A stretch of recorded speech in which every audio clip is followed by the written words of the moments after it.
Letter आपका clear हो गया। लेटर में जैसा कि हमें बताया कि ऊपरी दो खिलाड़ियों को चैलेंज करेगा, जो विजेता होगी टीम, ठीक है, और मतलब अगर वो जीतती है तो उसकी जगह पर जाके वो थोड़ा बैठ जाएगी। और आपका जो है उसके बाद इसका जो दूसरा टाइप था वो पिरामिड टाइप था। क्या था?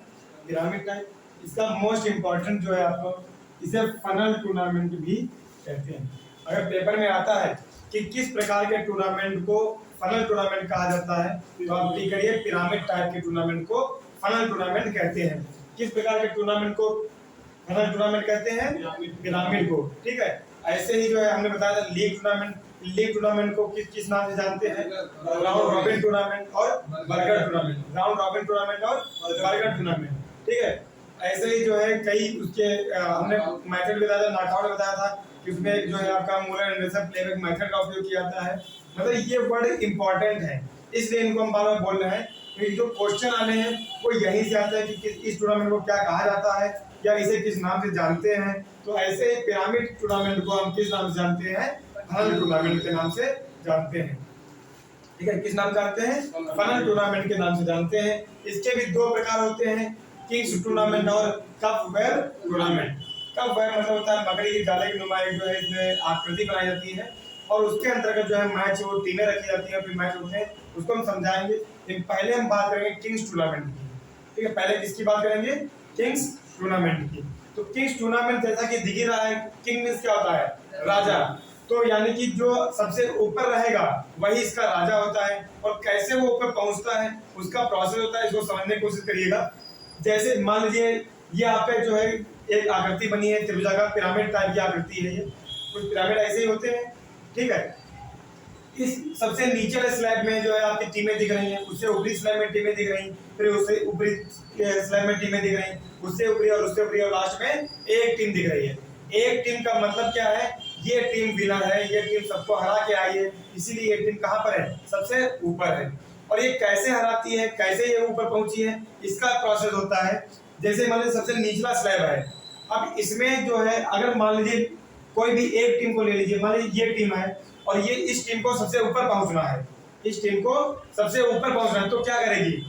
ये जो है अपने स्लैब के सभी खिलाड़ियों को पहले हराएगी, अपने स्लैब के सभी खिलाड़ियों को हराएगी। और जब अपने स्लैब के सभी खिलाड़ियों, अब एक स्टेप ऊपर पहुंचने के बाद क्या करेगा कि ये जो ऊपर वाले स्लैब में जो खिलाड़ी होंगे उन खिलाड़ियों को चैलेंज करेगा और उन खिलाड़ियों को जीतने के बाद वो फिर ऊपर वाले स्लैब के खिलाड़ियों को चैलेंज करेगा और इसी तरीके से वो लगातार जो है एक स्टेप ऊपर बढ़ने के लिए चैलेंज करता जाएगा।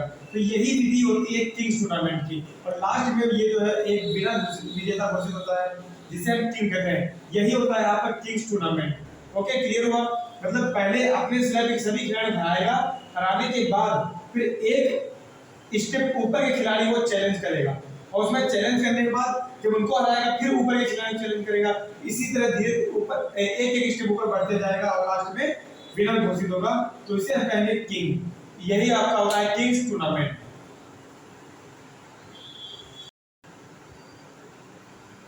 ठीक है। तो आपका चैलेंज कंप्लीट हो गया था। अब हम बात करें कप वैप टूर्नामेंट की।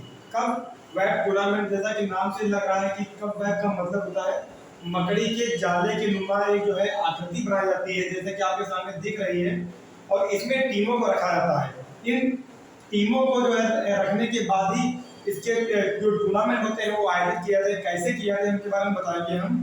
तो जैसा कि आपको दिख रहा है कि संरचना दिख रही है, तो इसमें जो है आप एक मकड़ी की जाले नुमा आकृति बना करके और टीमों को कुछ इस प्रकार से फिक्स कर लिया जाता है। टीमों को इस तरीके से हम लिख लेते हैं और इन टीमों को लिखने के बाद जो है जो टीम जीत करके मतलब कि सारे स्लैब से जीत करके अंदर प्रवेश करती है वही टीम विजेता होती है। यही टीम आपकी विजेता होती है, ये टीम आपकी विजेता होगी। अब ये विजेता कैसे होती है ये चीज आपको ध्यान रखना है। तो इसमें ये होता है कि जैसे कि हमने बताया था किंग टूर्नामेंट में कि वो अपने स्लैब के सभी खिलाड़ियों को हराएगा, फिर ऊपर वाले स्लैब के खिलाड़ियों को चैलेंज करेगा, फिर उसमें से हराएगा उनको सबको, फिर ऊपर वाले खिलाड़ियों को चैलेंज करेगा। ऐसे धीरे धीरे वो ऊपर पहुंचता है। और इसमें क्या होता है कि इसमें मान लीजिए ये स्लैब आपको दिख रहा है और इस स्लैब के वो सभी खिलाड़ियों को हराएगा और हराने के बाद वो फिर अंदर के वाले स्लैब के सभी खिलाड़ियों को हराएगा, और जब इन सभी खिलाड़ियों को हराता है तो लास्ट में विजेता घोषित होता है। और इसमें एक इंपॉर्टेंट बात और होती है, वो याद रखना है आपको, कि जो आपका लास्ट वाले से जो सेकंड स्टेप होता है उसमें आपके जो है टोटल 8 टीमें होना जरूरी होता है। जैसा कि आपको दिख रहा होगा 1 2 3 4 5 6 7 8, ये 8 टीमें प्लेस होना जरूरी होता है, तभी इनके मध्य में फिर मैच होगा और इसमें से जो विजेता घोषित होगा वही जो है, जो टीम विजेता घोषित होगी वही उस टूर्नामेंट का विजेता कहलाएगा। तो आपको ये चीज याद रखना है कि कैसे विजेता घोषित होते हैं, कैसे टूर्नामेंट आयोजित किए जाते हैं, ये सब बातें आपको याद नहीं है। तो इस प्रकार से हम कप वेब टूर्नामेंट को आयोजित कर सकते हैं।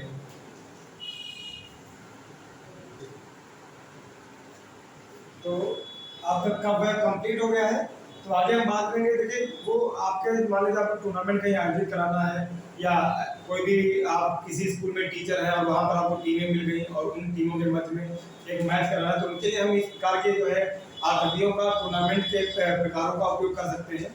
लेकिन हमें मेन जो है फोकस करना है टीजीटी, एलटी और इन सब एग्जाम पर। तो उस एग्जाम को देखते हुए आपके जो क्वेश्चन बनते हैं वो देखिएगा कैसे बनते हैं। कि जैसे मान लीजिए आता है क्वेश्चन, पिरामिड प्रतियोगिता किस प्रतियोगिता के अंतर्गत आती है? पिरामिड प्रतियोगिता किस प्रतियोगिता के अंतर्गत आती है? आपको ध्यान देना है कि पिरामिड प्रतियोगिता हमने बताया था आपको कि चैलेंज और जो आपका टूर्नामेंट होता है, चैलेंज जो प्रतियोगिता होती है उस प्रतियोगिता के दो प्रकार होते हैं, एक लैडर टाइप और एक पिरामिड। तो पिरामिड किसके अंतर्गत आएगी? चैलेंज प्रतियोगिता के अंतर्गत आएगी। ठीक है, ये बात आपको ध्यान रखनी है। तो पिरामिड प्रतियोगिता किस प्रतियोगिता के अंतर्गत आती है? चैलेंज प्रतियोगिता के अंतर्गत। ये बात आपको ध्यान रखनी है। इसी तरीके से क्वेश्चन पूछे जाते हैं। मान लीजिए इसी की जगह पर दूसरा क्वेश्चन दे दिया कि निम्न में से लैडर टाइप टूर्नामेंट संबंधित है, और पहला ऑप्शन है चैलेंज टूर्नामेंट, दूसरा ऑप्शन है नॉकआउट टूर्नामेंट, तीसरा ऑप्शन है लीग टूर्नामेंट और चौथा ऑप्शन है सभी। तो आप क्या लगाएंगे? चैलेंज टूर्नामेंट, क्योंकि लैडर टाइप जो प्रतियोगिता है वो आपकी चैलेंज टूर्नामेंट के अंतर्गत आती है। अगला क्वेश्चन है चैलेंज प्रतियोगिता के प्रकार हैं। चैलेंज प्रतियोगिता के प्रकार हैं, तो हमने अभी बताया आपको कि चैलेंज प्रतियोगिता के दो प्रकार होते हैं, लैडर टाइप और पिरामिड। तो पिरामिड कितने प्रकार हैं? दो प्रकार होते हैं। इसका आंसर क्या हो जाएगा? सही।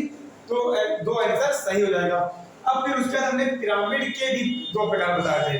ये उसका एक होता है किंग्स टूर्नामेंट और एक कप वेब टूर्नामेंट। तो ये सभी स्टेप आपको याद रखने, किसी में कंफ्यूजन नहीं होनी, आपको कंफ्यूज नहीं होना है कि भाई ऐसा तो नहीं, लैडर टाइप जो है आपका लीग टूर्नामेंट का प्रकार है, या जो है आपका पिरामिड टाइप आपका जो है चैलेंज का प्रकार है, या कि नॉकआउट का प्रकार है। तो आपको ये सारी बातें याद रखनी है, तभी आपको जो है क्वेश्चन जो आपका पेपर होगा उसमें क्वेश्चन सही कर पाएंगे। तो आपको याद रखना है कि पिरामिड के दो प्रकार, किंग्स और कप वेब, चैलेंज के दो प्रकार, लैडर और आपका पिरामिड टूर्नामेंट, और आपका लीग टूर्नामेंट दो प्रकार होते हैं, सिंगल और डबल लीग टूर्नामेंट। ठीक है, इस तरीके से आपको ये सभी बातें याद रखनी है, तभी आप कोई भी एग्जाम में अच्छा स्कोर कर पाएंगे।